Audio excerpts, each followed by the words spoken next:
I would like to demonstrate to you the new feature of removing and adding a prefix to your component name in the Joomla menu. So if you look at the menu, there's this little arrow in front of component builder, and that's the prefix we're talking about. In the past it would add that automatically. Now it'll still do that, but you can actually change it. So you go to the global options of the component, and under the global tab you'll see a new area called add menu prefix, and it has a little description there, and you can say no, and then it won't add any prefix, or you can change this to any other prefix you want. You don't need to add a space here, and the space is automatically done. So you can check out this list here. There's a link to a list of the HTML character entities that you need to use here.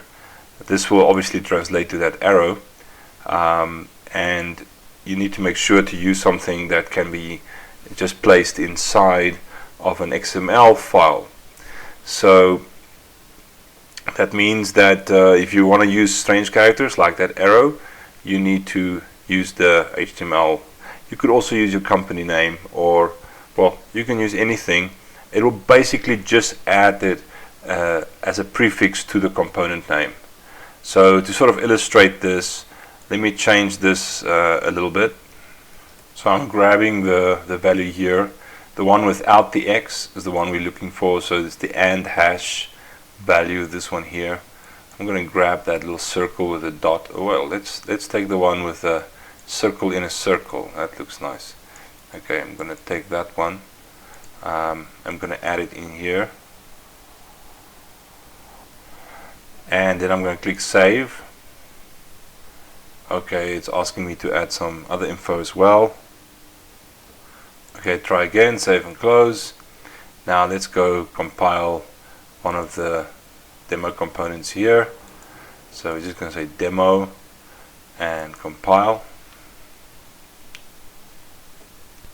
and install it. Now you'll see it has this little circle next to the demo name. So that's the way we can change that little prefix, and then obviously the option to just remove it altogether is also there, basically saying no prefix, save and close, and let's do it again, compile,